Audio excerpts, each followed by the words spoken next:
Сәлеметсіздер ме, құрметті білімгерлер. Өңірлік экономика және басқару курсының келесі тақырыбын бастаймыз. 13-ші тақырып бұл өңірлік бюджет салық жүйесі және оның өңір дамуына әсері. Өңірлік бюджет салық жүйесі бұл аймақтардың қаржылық ресурстарын қалыптастыру, бөлу және пайдалану механизмдерін қамтитын мемлекеттік басқарудың маңызды құралы. Тақырып бойынша жоспарға тоқтала кетейік. Бұл өңірлік бюджет, яғни салық жүйесінің мәні мен маңызы, бюджет жүйесінің деңгейлері мен құрылымы, салық жүйесі және бюджет аралық қатынастар, функциялары, өңір дамуына әсері және жетілдіру бағыттары қарастырылатын болады. Өңірлік бюджет салық жүйесі бұл жергілікті деңгейдегі бюджеттерді қалыптастыру, бөлу және пайдалану, сондай-ақ салықтарды жинау мен реттеу механизмдерінің жиынтығы. Яғни қаржылық дербестік мұнда өңірлердің өзіндік кіріс базасын нығайту және тәуелсіз қаржылық шешімдер қабылдауы. Дамуды қаржыландыру бұл аумақтың әлеуметтік экономикалық дамуын бюджет арқылы жоспарлы қаржыландыру және теңсіздікті азайту бұл аймақаралық экономикалық алшақтықты мемлекеттік қолдау арқылы теңестіреді. Қазақстан Республикасының бюджет жүйесі 3 өзара байланысқан деңгейден тұрады. Әрбір деңгей өз өкілеттіліктері мен жауапкершілік аясында жұмыс істейді. Бірінші республикалық бюджет ол ұлттық бағдарламалар, қорғаныс, ірі инфрақұрылым, өңірлерге трансферттер. Екінші облыстық бюджет ол облыс деңгейіндегі жобалар, білім, денсаулық сақтау, аудан бюджеттерін қолдау. Үшінші аудандық қалалық бюджет ол жергілікті инфрақұрылым, коммуналдық қызметтер, ағымдағы әлеуметтік шығындар болады. Салықтар бюджет кірістерінің қайнар көздері. Өңірлік дамуды қаржыландыру үшін тиімді салық жинау жүйесін қалыптастыру аса маңызды. Мысалы, корпоратив табыс салығы бұлар заңды тұлғалардың таза кірісінен есептелетін негізгі тікелей салық. Одан кейін жеке табыс салығы бұл жеке тұлғалардың барлық кіріс түрлеріне қолданылатын прогрессивті немесе пропорционалды салық. Қосымша құн салығы бұл тауарлар мен қызметтердің айналымына салынатын жанама салық түрі. Жер және мүлік салығы бұл жергілікті бюджеттің тұрақты кіріс көзі, жер учаскесінің санаты мен мүліктің кадастрлық құнына байланысты есептеледі. Одан кейін әлеуметтік салық бұл жұмыс берушілерден жиналатын зейнетақы мен әлеуметтік қорларды қаржыландыратын міндетті төлем болып табылады екен. Қазақстанда салық кірістері республикалық және жергілікті бюджеттер арасында белгіленген пропорцияда бөлінеді. Яғни бөліну тәртібі бюджет кодексімен реттеледі. Жергілікті бюджетке толық түсетіндер ол жер салығы, мүлік салығы, жеке тұлғалардан көлік құралдарына салығы, жер учаскесін пайдалану ақысы. Аралас бөлінетін салықтар ол жеке табыс салығы, белгілі бір үлесі жергілікті бюджетте қалады. Корпоратив табыс салығы ол негізінен республикалық бюджетке бөлініп беріледі. Қосымша құн салығы толықтай республикалық бюджетке түседі. Бөліну пропорциялары жыл сайынғы республикалық бюджет туралы заңмен нақтыланады. Бюджет аралық қатынастар бұл орталық үкімет пен өңірлер арасындағы қаржылық байланыстар жүйесі. Яғни республикалық бюджет пен жергілікті бюджеттер арасындағы қаржы бөлу, табыстарды үлестіру және шығындарды қаржыландыру механизмдерін қамтиды.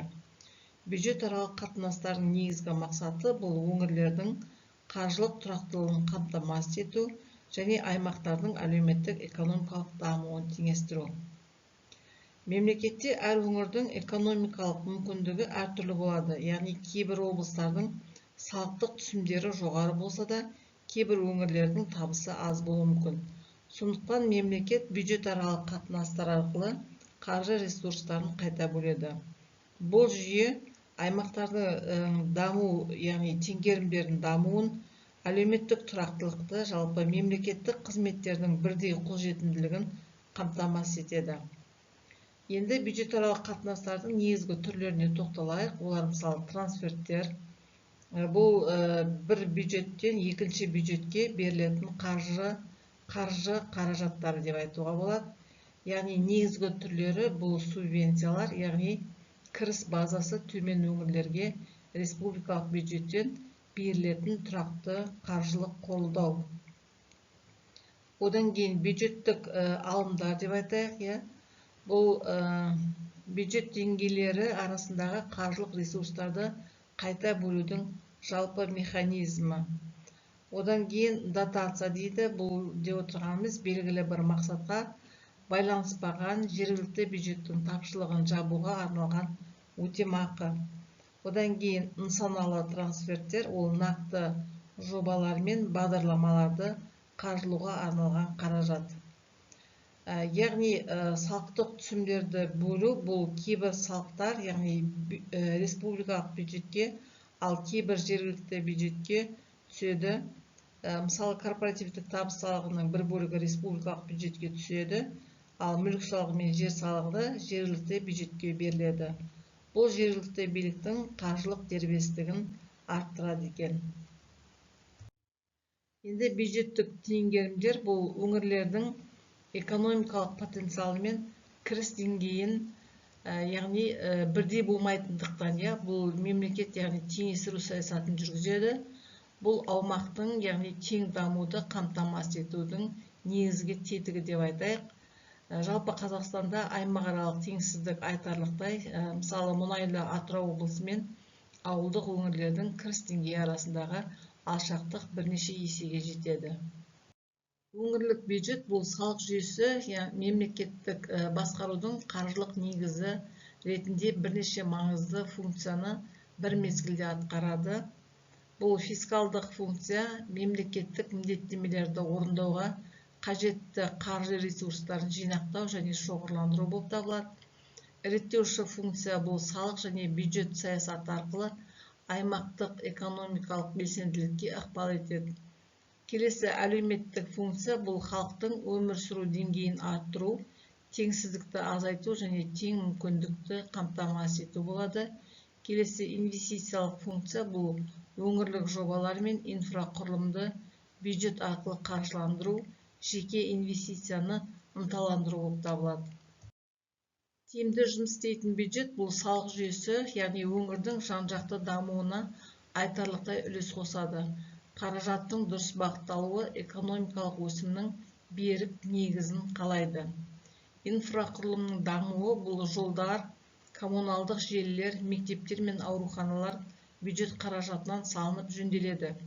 Келесі жұмыс орындарының көбеюі бұл мемлекеттік жобалар мен субсидиялар жеке сектордың дамуына және жаңа жұмыс орындарының ашылуына ықпал етеді.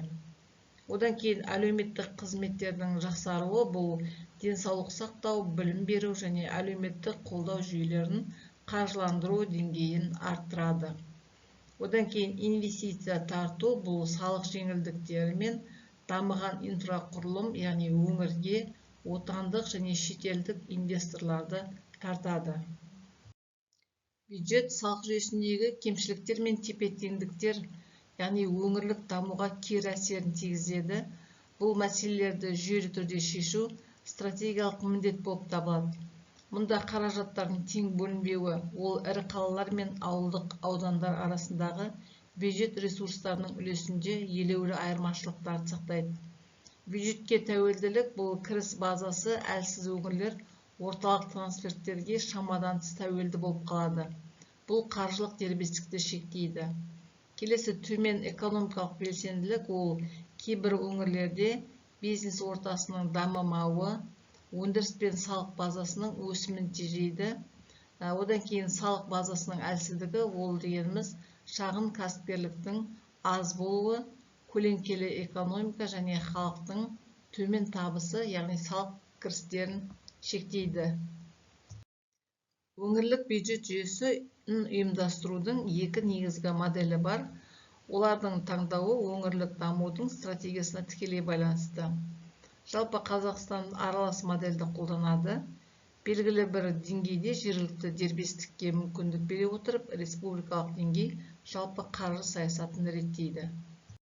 Қазақстанның өңірлік бюджет жүйесі бірқатар спецификалық ерекшеліктермен сипатталады. Олар елдің экономикалық географиясынан және тарихи дамуынан туындайды. Мұнайлы өңірлердің жоғары кірісі бұл Атырау, Маңғыстау облыстары мұнай-газ секторынан түсетін салықтар есебінен айтарлықтай жоғары бюджет кірісіне ие. Ауылдық өңірлердің трансфертке тәуелділігі бұл шалғай аудандар мен ауылдық өңірлердің 60-80% жергілікті кіріс орнына республикалық субвенцияларға сүйенеді. Аймақаралық теңсіздік бойынша бір адамға шаққандағы жалпы өңірлік өнім бойынша өңірлер арасындағы алшақтық 5-6 есеге жетуі мүмкін. Келесі инфрақұрылымдық даму айырмашылығы бұл Алматы мен Астана сияқты ірі қалалар мен шалғай аудандар арасындағы инфрақұрылым деңгейінің алшақтығы елеулі болып отыр. Қазақстан өңірлері бойынша бюджет кірістерінің бөлінуі айтарлықтай теңсіз. Яғни жан басына шаққандағы кіріс деңгейі өңірлер арасында едәуір ауытқиды. Мұнда кіріс деңгейі жоғары өңірлерге біз Атырау облысы, бұл мұнай-газ саласы жан басына шаққандағы ең жоғары кіріс деп көрсетеміз. Маңғыстау облысы энергетика секторы экспорттық потенциал бойынша жоғарыда. Астана қаласы қаржы орталығы кәсіпкерлік белсенділігі бойынша жоғары. Алматы қаласында сауда, қызметтер, халықаралық бизнес бойынша жоғары көрсеткішті көрсетеді. Келесі трансферттерге тәуелді өңірлер, бұлар Түркістан облысы, ол ауыл шаруашылық, яғни халық саны көп, кірісі төмен. Облыс қатарында Жамбыл облысы өндіріс базасы шектеулі, субвенцияға тәуелді болып келеді. Солтүстік Қазақстан ол халық саны азайып, салық базасы тарылуда деп айтуға болады екен. Өңірлік бюджет салық жүйесінің тиімділігін арттыру үшін кешенді реформалар қажет. Мемлекеттік стратегиялық басымдықтар мынадай бағыттарды қамтиды. Ол тәуелсіздік, яғни өңірлердің қаржылық тәуелсіздігін арттыру. Салық базасы бұл салық төлеушілер мен объектілерді кеңейту. Трансферттер ол тиімді әрі әділ трансферттерді бөлу. Ашықтық, бюджет саясатын ашық жүргізу. Яғни бұл бағыттардың жүйелі іске асырылуы өңірлік даму теңсіздігін азайтып, жергілікті өзін-өзі басқарудың қаржылық мүмкіндіктерін кеңейтеді. Ашық бюджет саясаты бұл жергілікті қоғамдастықтың бюджет процесіне тікелей қатысуын қамтамасыз ететін заманауи тәсіл. Ол сенімділікті арттырып, қаражаттың тиімді жұмсалуын ынталандырады. Яғни кіріс пен шығыстар туралы ақпаратты ашық онлайн платформаларда орналастыру, қоғамдық тыңдаулар, яғни бюджеттік комиссиялар арқылы халықтың пікірін ескеру, одан кейін нақты уақыт режимінде бюджет орындалуын бақылауға мүмкіндік беретін электрондық жүйелер.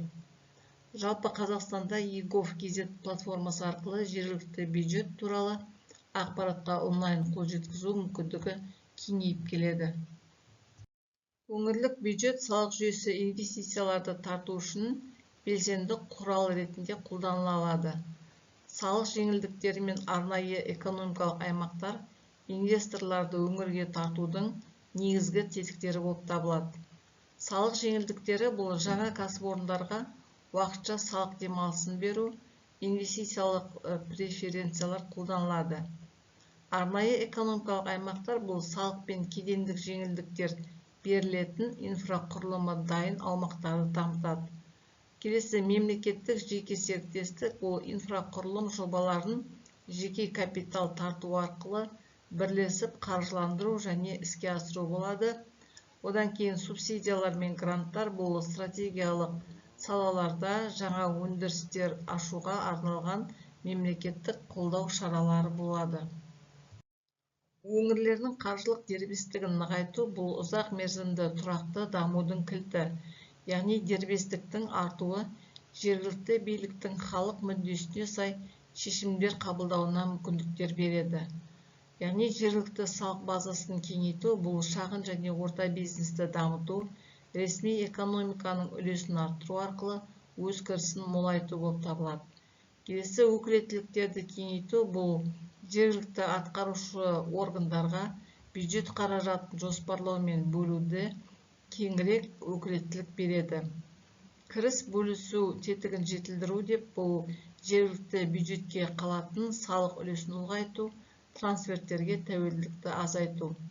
Келесі басқару мүмкіндіктерін дамыту, бұл жергілікті шенеуніктердің қаржылық басқару дағдыларын жетілдіру, институционалдық әлеуетті арттыру болып табылады екен.